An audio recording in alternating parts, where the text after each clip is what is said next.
the Hare Krishnas. We've all seen them dancing and singing on street corners across the globe. But in the late 1990s, a disturbing rumor spread throughout the Hare Krishna movement that its founder, A.C. Bhaktivedanta Swami, or as most called him, Srila Prabhupada, was fatally poisoned back in 1977. The rumor alleged that a small group of Srila Prabhupada's most trusted disciples put poison in his milk over the period of several months. The scandal started in May of 1999 when a self-appointed team of poison conspiracy advocates called the Truth Committee first published their evidence in a book, Someone Has Poisoned Me, followed in 2017 by another book and video, Kill Guru, Become Guru. For 2 entire decades, no one has attempted a detailed, thorough cross-examination of the evidence presented by this Truth Committee. That is, until now.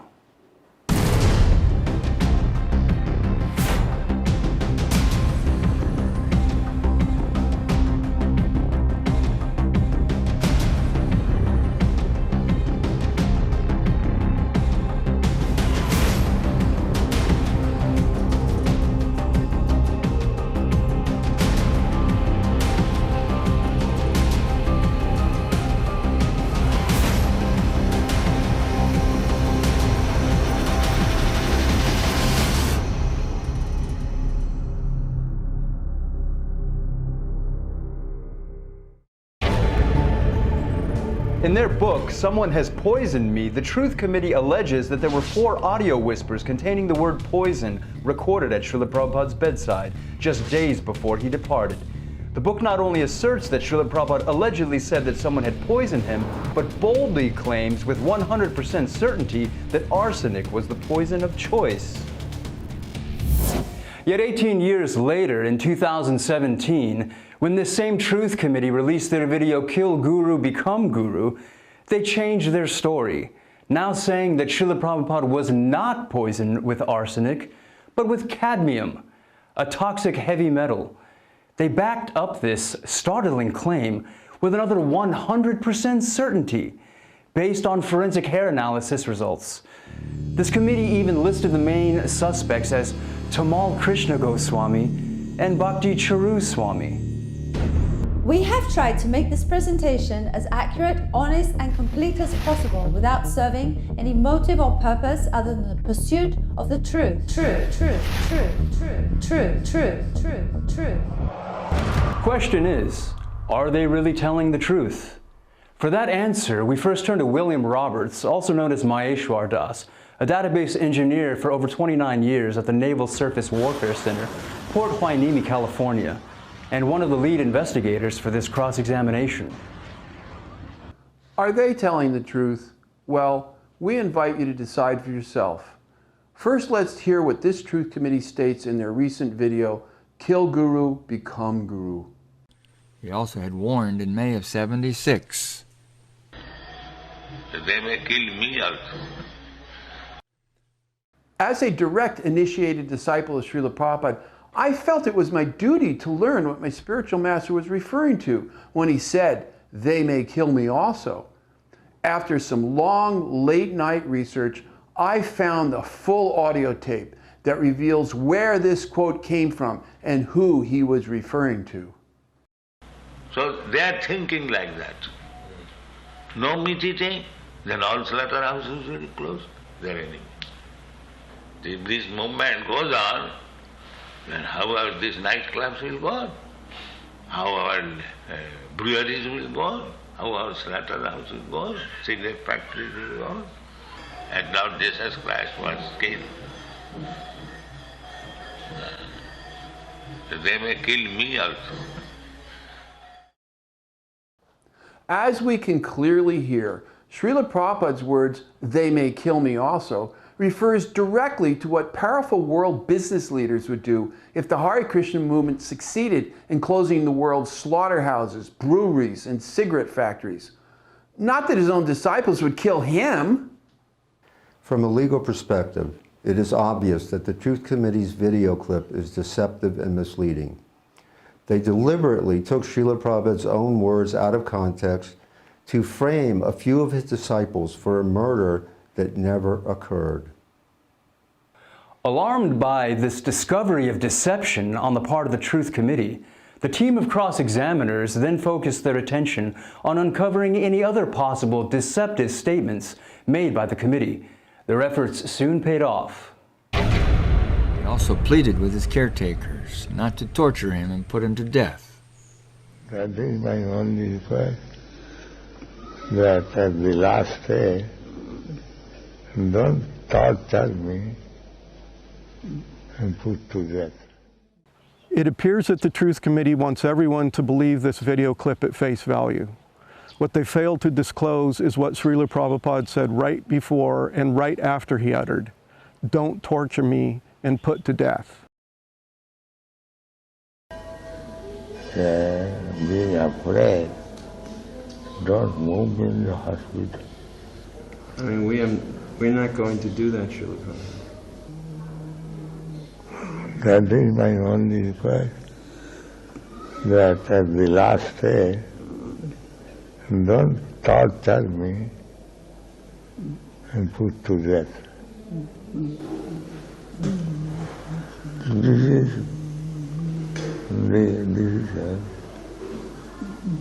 that in case it does not improve, let me die here.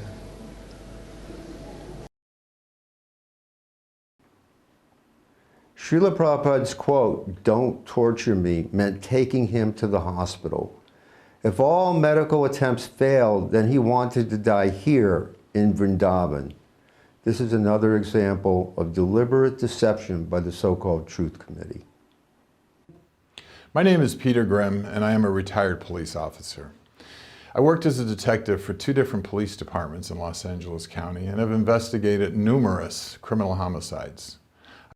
I have also worked closely with the Los Angeles County District Attorney's Office, and I'm fully aware of what it takes to thoroughly investigate and prosecute a murder allegation. Based on the lack of evidence presented to us from the Truth Committee, it is my opinion that it would be very unlikely of getting this file with any prosecutorial agency. These allegations are not fact-based and lack substance. Now, concerning this alleged poison case, I ask myself, what possible motive could this Truth Committee have for taking Bhaktivedanta Swami's words out of context like this? But before the investigation team could uncover a motive, they had to painstakingly go through the evidence presented by this Truth Committee. The team first investigated why the committee had changed the alleged poison from arsenic to cadmium. Between 2002 and 2005, Dr. Morris did these tests. The mercury was normal in all 3. The arsenic and antimony were slightly elevated, but in all 3. And then, surprise, the cadmium was sky high. The cadmium turned out to be the primary poison and the arsenic only secondary. Just what is cadmium?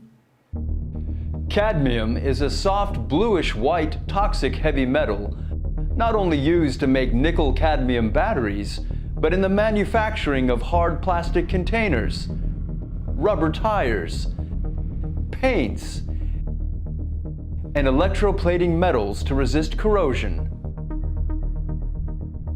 OSHA, the Occupational Safety and Hazard Administration, didn't start regulating exposure to cadmium in the workplace until 1992. And the dangers of cadmium didn't make the international stage until the World Health Organization published its findings in 2003.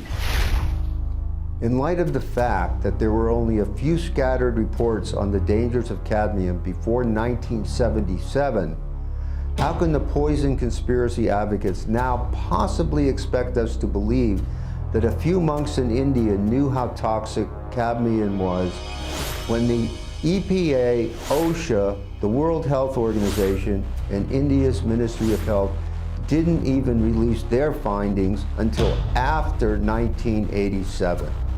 This is simply not possible. To better understand the effects of large doses of cadmium on the human body, the cross-examination team turned to an expert witness, Dr. Philae, one of the foremost forensic toxicologists in India, Chief of Poison Control Center, Professor Emerita, Institute of Medical Sciences, and Head of Forensic Medicine and Medical Toxicology. And author of over 17 books on forensic toxicology. Hello, Dr. Pillai. As a renowned toxicologist who has studied the documentation concerning Srila Prabhupada's alleged poison conspiracy, could you elucidate for us what would actually happen if a person were to be poisoned with cadmium? In my opinion, cadmium, almost as any form except elemental, will cause some irritation of the GI tract. That is bound to happen because it has got corrosive properties. In fact, if you take it as acute poisoning, cadmium, it causes severe corrosion, almost like you see in acids or alkalis. Person has severe GI distress. So it is not at all a poison that somebody who wants to commit homicide will select, because it can cause GI upset, and GI upset is going to be something that anybody will suspect there's something wrong here.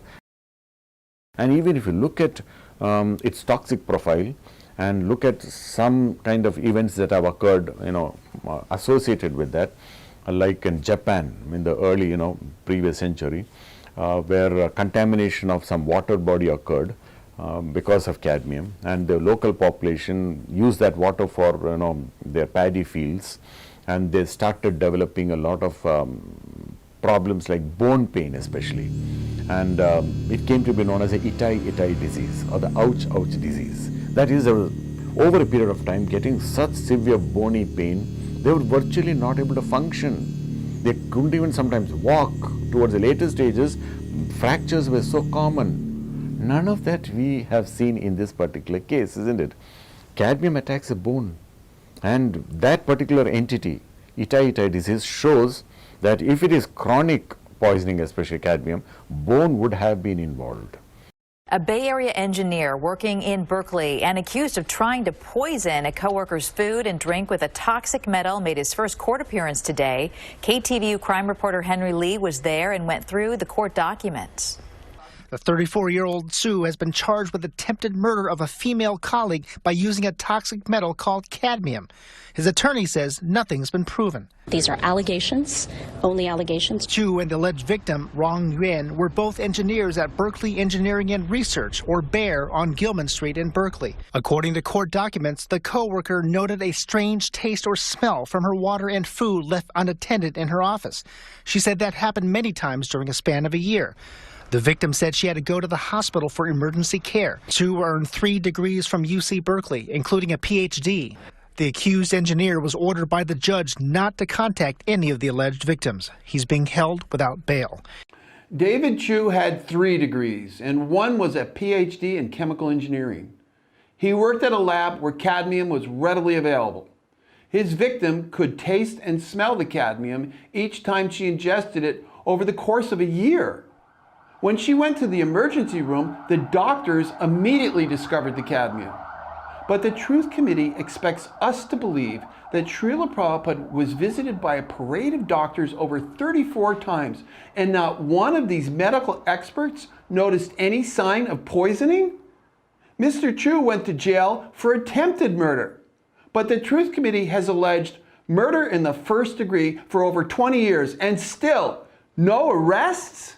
I mean, really. Dr. Pillai, the poison advocates claim that in order to avoid raising suspicion, cadmium was administered in small doses into Srila Prabhupada's milk over a period of several months. The cadmium doesn't fit here also, because it causes manifestation that should raise suspicion. It is not a poison that does not raise suspicions. It is like cyanide. Cyanide has got a lot of properties that make it ideal homicidal poison, but it is not preferred by an intelligent homicidal poisoner because it produces dramatic manifestations. The person starts frothing from the mouth, convulsing, goes blue. Everything in our house suspicion there's something wrong here happening to this person. It will be investigated. So cadmium is one of those where if you give, I think the chances of raising suspicion that there is something amiss is much more.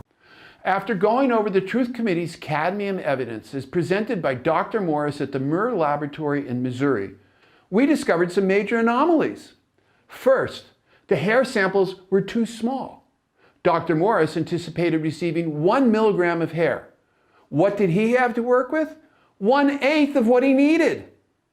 Bottom line, the alleged samples from Srila Prabhupada's hair were too small to be tested by normal methods.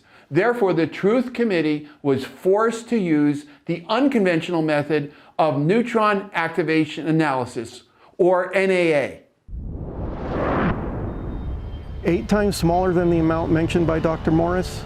That's why there's such a large uncertainty. It's all right there in Dr. Morris's own words. Dr. Morris used the delayed NAA process because he was looking for arsenic in the tiny hair samples, not cadmium. How do we know this? By the Truth Committee's own statement. Quote, he, Dr. Morris, would increase the neutron activation by more radiation than normal, and measurements of the results would be taken over 5 days. End quote. 5 days. But according to the Murr Laboratory, where Dr. Morris worked, and the NIST Center for Neutron Research, he should have used the prompt NAA method. Why? Because cadmium has an extremely high neutron capture cross-section, and gamma ray activation results must be obtained within 10 minutes, far, far less than 5 days. Simply put, Dr. Morris used the wrong NAA method. Even the Truth Committee admits, quote, but he was concerned whether his test container would hold up or disintegrate under such heavy radiation, end quote. The containers may have survived, but the hairs disintegrated. According to McClellan Nuclear Research Center, Brookhaven National Laboratories, and Murr Labs, disintegration should not have happened. Neutron activation analysis is a non-destructive method. McClellan Nuclear Research Center. The question is, if the NAA process is non-destructive, then why was Prabhupada's hair sample destroyed in Dr. Morris's testing? The Truth Committee's information says that 3 of the 4 samples were rendered into dust and cannot be retested. And as far as the 4th sample, it remains unaccounted for.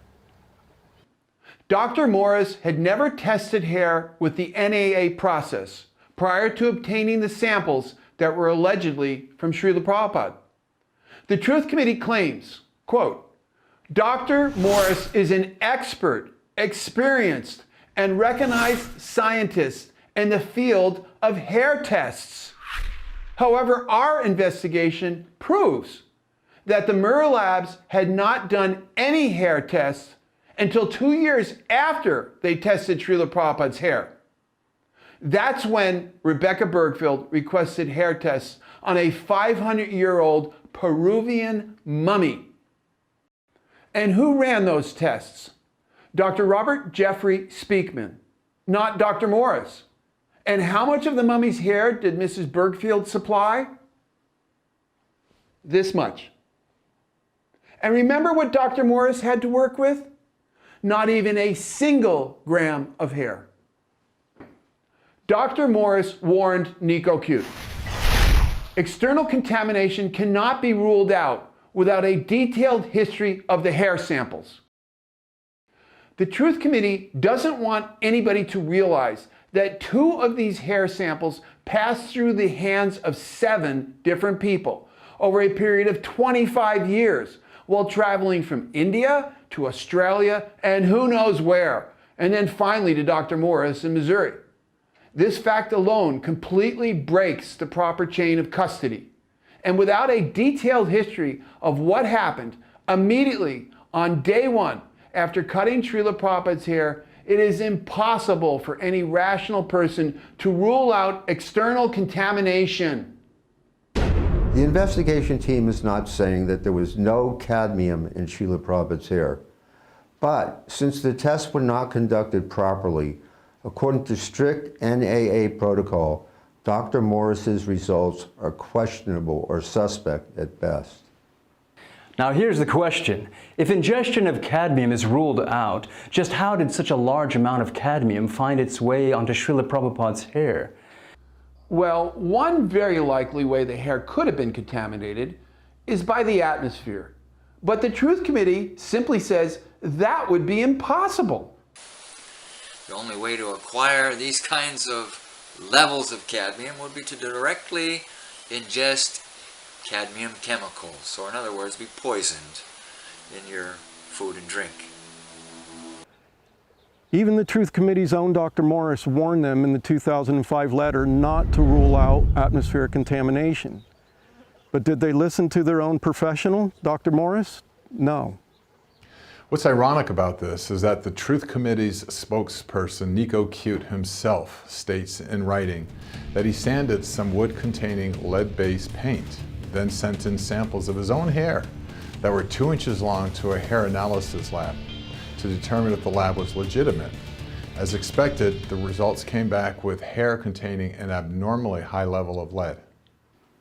By the Truth Committee's own inadvertent admission, together with the statement of Dr. Morris, it is totally possible to contaminate hair with a heavy metal, whether it be lead or cadmium, without having to ingest the metal itself. Another possibility? The hair clippers themselves, which are plated to resist corrosion in a process that uses, you guessed it, cadmium. Later, we'll show how the hair clippers themselves were tested for cadmium plating. And the results were negative.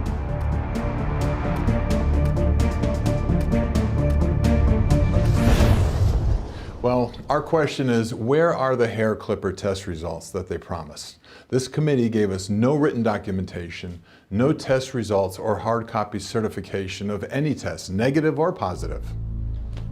The whole thing appears like somebody has already decided that A, it is poisoning, B, we should say it is cadmium. So now let's look at, what are the things that will fit into this picture. It looks like that, I'm sorry to say.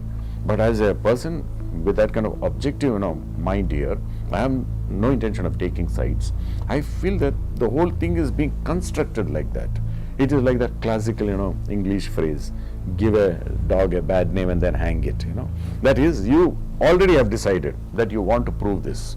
Now let us gather evidence to prove that.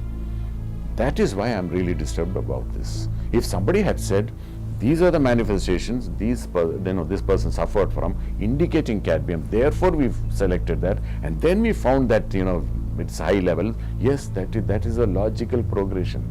And here it appears to me, there does not seem to be that kind of logic involved. Since the cross-examination team and forensic toxicologist Dr. Fillet have ruled out Srila Prabhupada being poisoned by ingesting cadmium, the question then becomes, how did Srila Prabhupada's material body expire?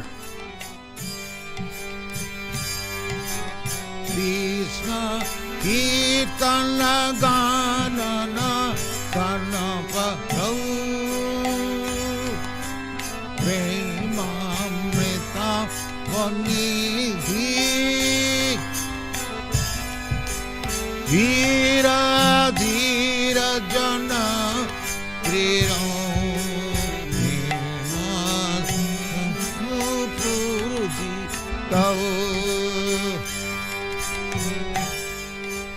Let's hear from Abhiram Das, Srila Prabhupada's nurse, who was by A.C. Bhaktivedanta Swami's side for those final 7 months in 1977. No, it was not a factor enough to enter my diary, even though I was his nurse. And so it came as quite a surprise to me that, this was developed into such an issue. The whole time it was so well known. Every doctor confirmed from even before 1977 that Srila Prabhupada had severe diabetes. As his nurse, I was never bewildered about what his disease was. And Dr. McIrving in London confirmed it. He, in fact, gave a very clear analysis. He said that Srila Prabhupada has had his whole life, obviously, some small urinary tract. The addition of diabetes and swelling from diabetes, this is what Dr. McIrving analyzed, caused further constriction of the urinary tract. So that when Prabhupada passed water, there was a back pressure on his kidneys. He had to push to pass water. That back pressure over the years caused renal damage, kidney damage. The kidney damage meant an increase in uric acid in the body. Increased uric acid in the body means that the digestion becomes very poor, very lethargic, very nauseous sort of feeling in the body, which was exactly Prabhupada's symptoms. Swelling, very, very soft, silky soft skin, feet and hands, but very puffy. I mean, almost, distorted looking, very puffy. You could just squish them like a balloon. Very itchy back. These are all symptoms of diabetes, classic symptoms of diabetes. And Prabhupada's consistent refusal to do anything to take care of it. He wouldn't even avoid sweets. Very stubborn on these things. So it was very obvious what was happening. He was suffering from the complications of acute diabetes and the uric acid poisoning from the kidney damage. Then after that comes, when you're not eating, malnutrition, then the body starts consuming itself and there's a complete collapse, which is, just exact verbatim what happened to Srila Prabhupada. Next, the cross-examination team then focused on the Truth Committee's evidence of alleged poison whisperers, which had started the entire Prabhupada poison conspiracy rumor in the first place. There were 3 primary whispers. The poison's going down, giggle, giggle, the poison's going down. That's Tamal's voice and Bhavananda's giggle.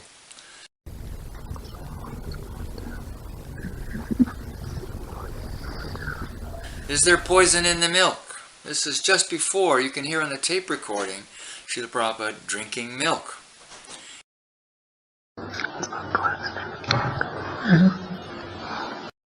And poisoning for a long time. That's Jayapataka's voice. To which Srila Prabhupada weakly replies, to me. After studying the whispers, he determined all of them did contain the poison word. Our cross-examination reveals the actual truth, that all the forensic audio engineers did not agree. Dr. J.P. French and Associates testified that it's not poison. He confirms in his letter that what sounds like 4 to 5 syllables is wholly unintelligible. In fact, not one of the audio forensic labs ever found the whisper, "Is the poison in the milk?" Not one. The Truth Committee just made that up. They didn't even have the decency to truthfully report what their own investigators had discovered.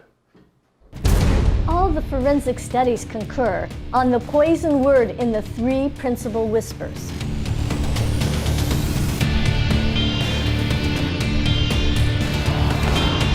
This statement is not true either. Audio forensics investigator Tom Owens clearly says one whisper is unintelligible and the other sounds like it's not poisoning. All he was willing to confirm is the presence of the word poison in 2 of the whispers.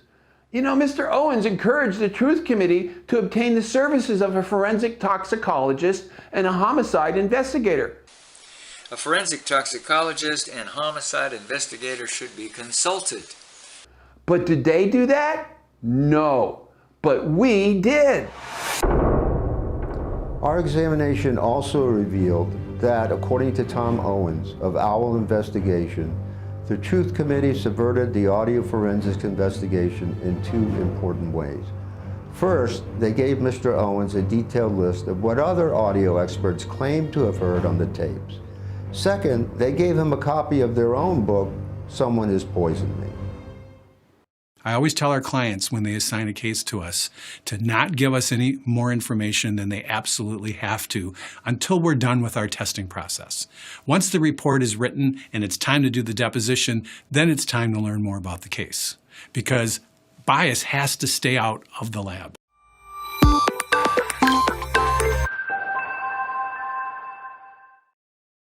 So what you'll hear is a sentence, a spoken sentence, that's been transformed by a computer to sound like gibberish. So, any idea what they said? No. Okay, you can hear it one more time. Okay, now we'll hear the real sentence. The Constitution Center is at the next stop. Does it make sense that time?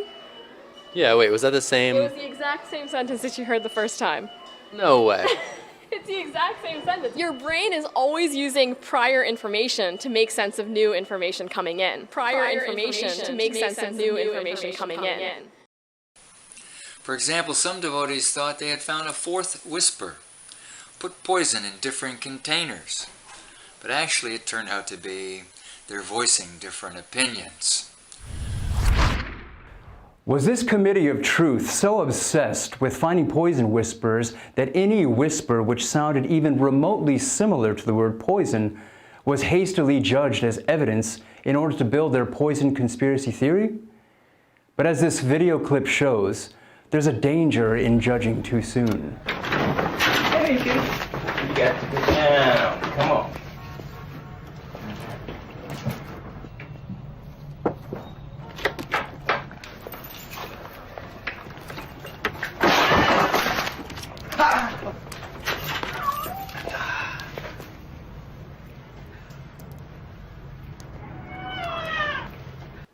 Now, as far as the main whisper number one, poison's going down, Tamal Krishna Goswami claims he said the swelling's going down. J.P. French reports that all he could hear was it's going down. Tom Owens testified that he heard, I swear, all of it's going down. To complicate matters for the cross-examination team, a Mr. Jack Mitchell, the Truth Committee's star audio forensic witness, also claimed to have heard poison going down. Mahabooty and I set up an extensive audio forensic analysis with Jack Mitchell at Computer Audio Engineering in Albuquerque, New Mexico. He was an expert in the science of speech. We elicited Jack Mitchell's credentials. He had an impressive resume, which included being a member of the American College of Forensic Examiners. When we conducted a background check on Jack Mitchell, Mr. Logan Grace from the Association of Certified Fraud Examiners sent us the following response. You should consider Jack Mitchell as a non-certified fraud examiner, since we are the only provider of the fraud examiner credentials. And here's the catch. Jack Mitchell's ACFE certification is from the American College of Forensic Examiners International, not the Association of Certified Fraud Examiners.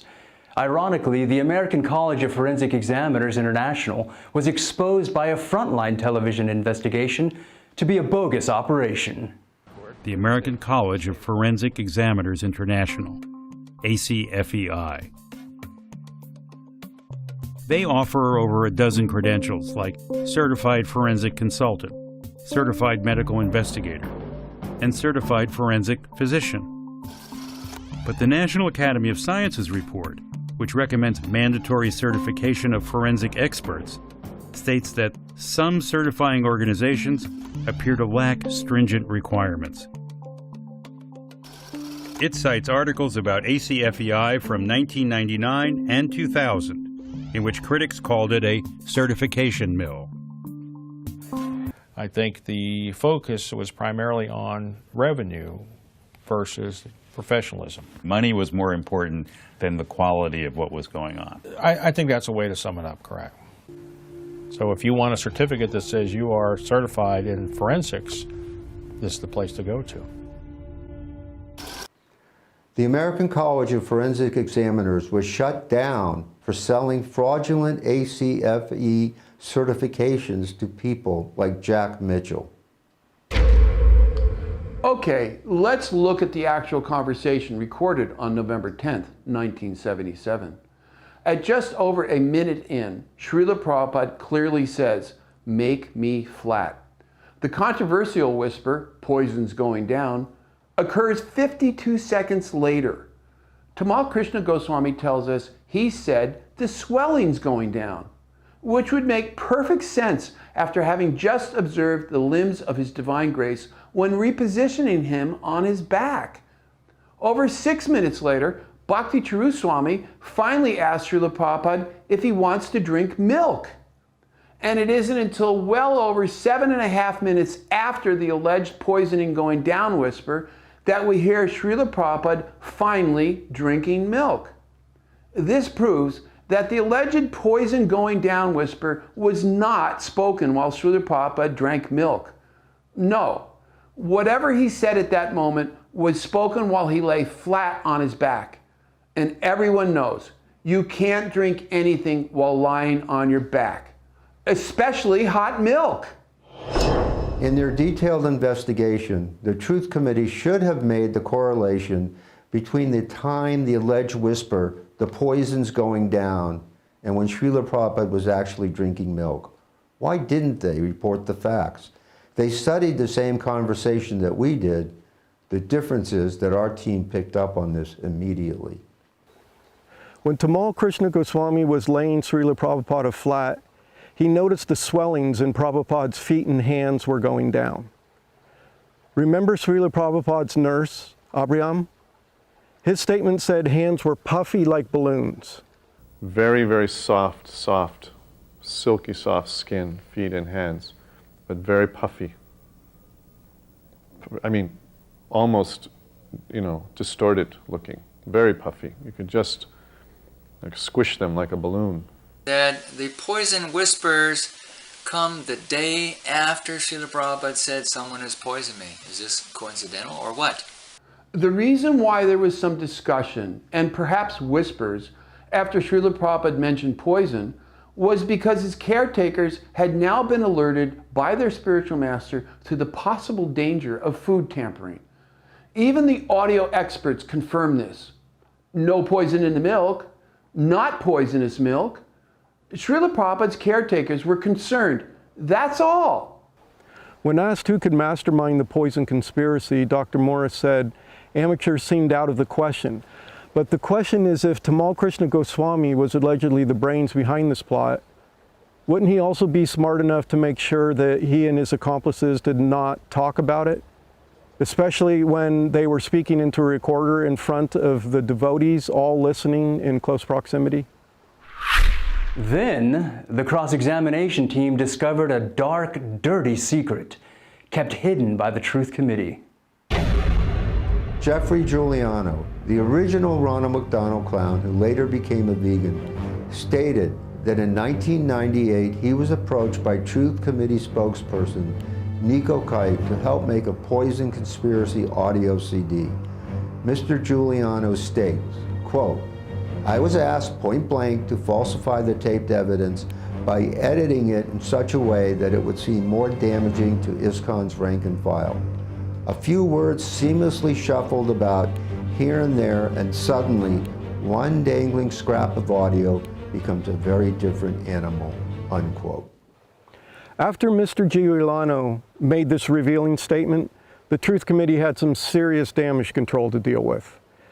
It appears that's why they dedicated 6 pages of Kill Guru, Become Guru, attempting to destroy Mr. Giuliano's credibility.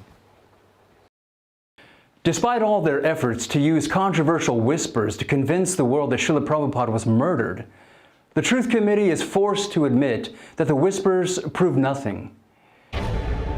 Yes, the whispers alone do not represent an airtight case for poisoning. After all, whispers will always be whispers. Next, the cross-examination team addressed another important allegation by the poison conspiracy advocates. We know why Tamal Krishna Goswami did not want any doctor around for long. He was afraid they would stumble upon the poisoning. Mistrust in doctors was promoted by Tamal Krishna Goswami. These quotes are blatant fabrications. It is well known that Srila Prabhupada's mistrust of doctors goes back to long before his illness in 1977.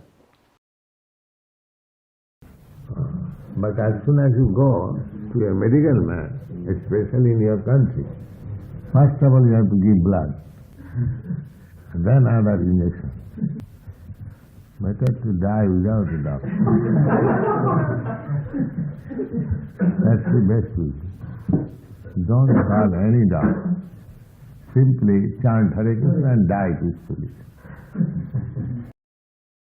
There was never a question, well, we'll stop in Delhi and we'll go to the hospital there, they can do physicals, they can do this, we can look, and maybe that was never going to happen. I mean, I've always said from the beginning, being with Prabhupada for a long time, that I said he had another mantra. He had the Hare Krishna mantra, and one of his other mantras, which he didn't say often, but he said it, and it was don't take me to a hospital. For the Truth Committee to claim that Tamal Krishna Goswami created this mistrust in doctors and hospitals is a despicable lie. I'll say one thing for this Truth Committee, they sure know how to stretch the imagination to unbelievable lengths. Literally. During the investigation, the credibility of Truth Committee spokesperson Nico Cute was called into question. Here's what they found. I was one of the attorneys that worked on all phases of the Robin George case. I was particularly in charge of the appeal, which required me to read the transcript of the entire trial. After going through this transcript from the Robin George case, our cross-examination team discovered that Nico Cute lied under oath on the witness stand in Superior Court. The presiding Honorable Judge Jackman later commented, for the record, quote, "The conduct of the defendants towards the plaintiffs was outrageous. No one, least of all this court, likes to hear from witnesses who only coincidentally tell the truth," end quote. Therefore, how can anyone trust Nico Cute's poison conspiracy testimony when we have solid evidence proving he lied under penalty of perjury in Superior Court? It was noticed that Srila Prabhupada had said, "Someone has poisoned me 3 times. 3 times? Well, that's odd, because even a prominent member of this very Truth Committee impeaches their own testimony in his book, Judge for Yourself. He never said they have poisoned me. It is we, the Truth Committee, with facts and hindsight, who see it as a cabal at work. Well, we did judge for ourselves, and none of this makes any sense. The cross-examination team also learned that even the main author behind the Ritvik propaganda published a paper concluding that Srila Prabhupada never said he was being poisoned. Srila Prabhupada never himself confirmed that he was being poisoned. Srila Prabhupada only stated that someone else had said that he was showing symptoms of someone who had been poisoned. Therefore, there is no evidence from the infallible Acharya that he was being deliberately poisoned. What happened? You said before that it is said that you were poisoned. No. This kind of symptoms are seen when a man is poisoned, he said.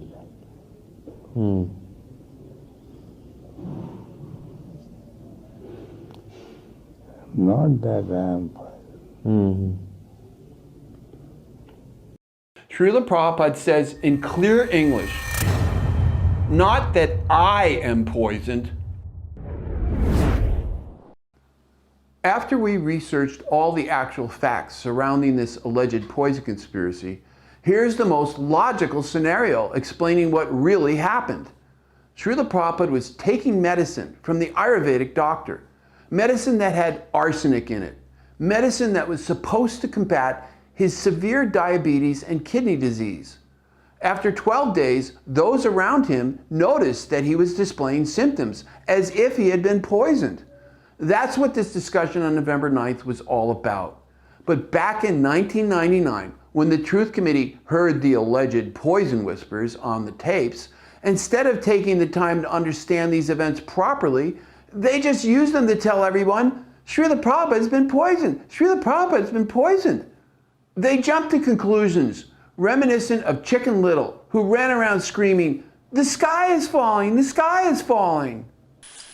Then Tamal asks the big question, to which Srila Prabhupada never answered. Srila Prabhupada, Shastraji says that there must be some truth to it if you said that. So who is it that has poisoned?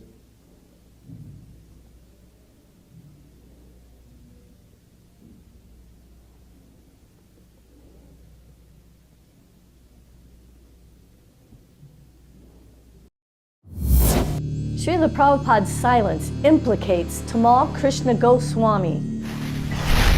Srila Prabhupada was either wary of his poisoners or was concerned the poisoners would cease their service if he named them. Now, is this Truth Committee trying to prove that just because there was 13 seconds of silence from Srila Prabhupada, it automatically confirms that Bhaktivedanta Swami knew his poisoners but did not wish to state their names because they were in the same room? The real truth is, Srila Prabhupada never answered Tamal Krishna Goswami because the Kaviraj, or doctor, broke the silence. And here's a crucial point that the Truth Committee never mentions. During those last few days, Srila Prabhupada was so weak that when the devotees asked him about going on a bullock cart to Govardhan Hill, he took 19 seconds to answer. When asked a second time, it took him 38 seconds to respond. And at one point, while discussing the pros and cons of going to Govardhan Hill, Srila Prabhupada didn't respond for over 90 seconds. That's a minute and a half, a far cry from 13 seconds. Shortly after the Truth Committee released Kill Guru, Become Guru, they released another video which offered a large sum of cash. The Truth Committee hereby offers a reward of $50,000 in cold hard cash for information, testimonies, or documents that leads to the first felony conviction in a court of law related to Srila Prabhupada's death, including conspiracy to murder. In my opinion, if these conspiracy advocates boast that they have irrefutable evidence that Srila Prabhupada was poisoned, then what's the point of offering $50,000 to get information that will lead to a conviction? Why can't the evidence they already have get a conviction and stand on its own? In 2003, an attorney representing Bhakti Charu Swami tried to serve Truth Committee member Nico Kite with a summons to appear in court for libel and slander. Nico Kite had the golden opportunity at that time to bring all of the Truth Committee's evidence to court and stand up for what he believed in. Instead, he fled the jurisdiction of the United States and is now reportedly hiding out in Fiji. What was he afraid of? A lawsuit? But his committee had all the rock-solid evidence proving 100% that Srila Prabhupada was allegedly murdered, right? He even had a written testimony from Tom Owens, the audio forensic engineer, who asserted that one whisper sounded like poison going down. So why did he run? Then the cross-examination team noticed a rather bizarre and puzzling statement made by the Truth Committee in Kill Guru, Become Guru. Even those who were not directly involved in Srila Prabhupada's poisoning, they are all as responsible now for aiding and abetting, as accessory after the fact, participating in the cover-up. The misleaders in ISKCON must be exposed. Must be exposed. Look, wasn't the Truth Committee looking for just a few of Srila Prabhupada's poisoners? Why did they shift their focus to a whole group of quote-unquote misleaders in ISKCON? Why? Well, one primary factor people need to consider here is that almost all of the members of this Truth Committee are disgruntled individuals who have left the original Hare Krishna movement founded in 1966. Tamal Krishna Goswami died in March 2002. At that time, the Truth Committee refocused its attention on Bhakta Charu Swami, and for extra measure, they are now accusing the entire GBC of being complicit in the cover-up of Srila Prabhupada's alleged poisoning. All GBC members, ISKCON sannyasis, temple presidents, heads of ministries, deputies, regional secretaries, and other ISKCON managers. You have until the start of 2018 to publicly declare where you stand, or you will be marked as complicit in Srila Prabhupada's poisoning. The members of the Truth Committee had an agenda to destroy ISKCON leadership long before the alleged poison conspiracy was dreamed up. This rumor was the perfect battering ram to destroy the faith in management. That's why they took Srila Prabhupada's own words out of context, because they knew that the rank and file ISKCON devotees would revolt if they heard Srila Prabhupada say something like, "They may kill me also," or "Don't torture me and put to death." That's why they ignored their own spiritual master's words when he said, "Not that I've been poisoned." That's why they don't want people to know that the alleged poison going down whisper came over 7.5 minutes before Srila Prabhupada drank milk. That's why there was no report on the hair clippers.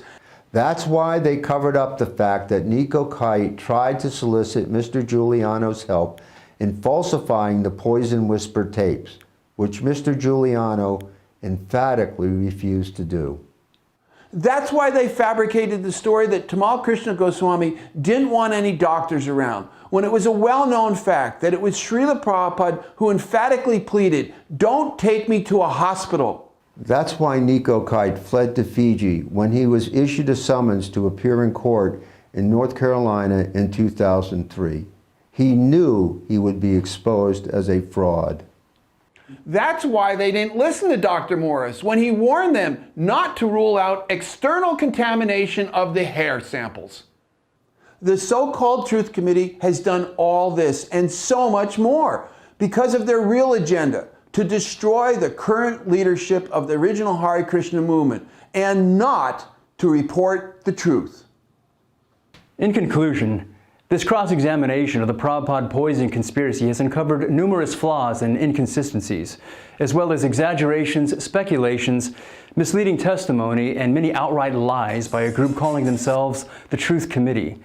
Now, bear in mind that many of their statements were not merely honest mistakes or the result of some unintentional oversights, nor were they attributed to simple human error. What the cross-examination team has exposed here today is nothing short of deception. Intentional, malicious deception. Pure and simple. Thanks for watching.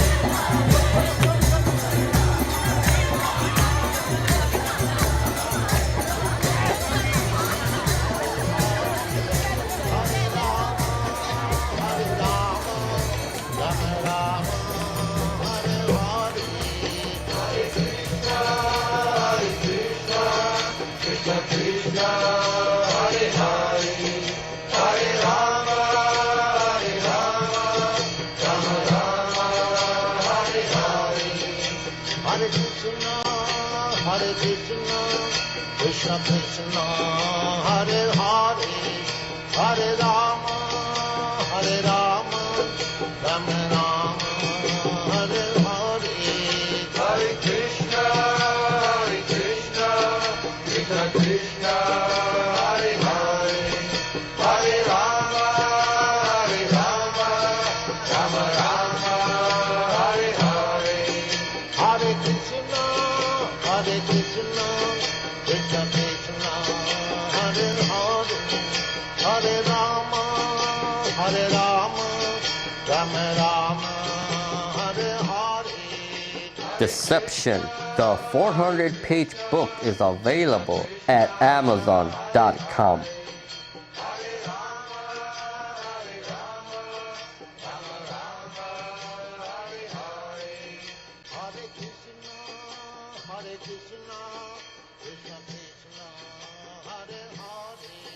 Of course, it is not possible for us to take shelter of Krishna, because Krishna is not present at the present moment, but his representative is there. So one has to take shelter of his representative and practice bhakti yoga, concentrating his mind on Krishna. This is called Krishna consciousness.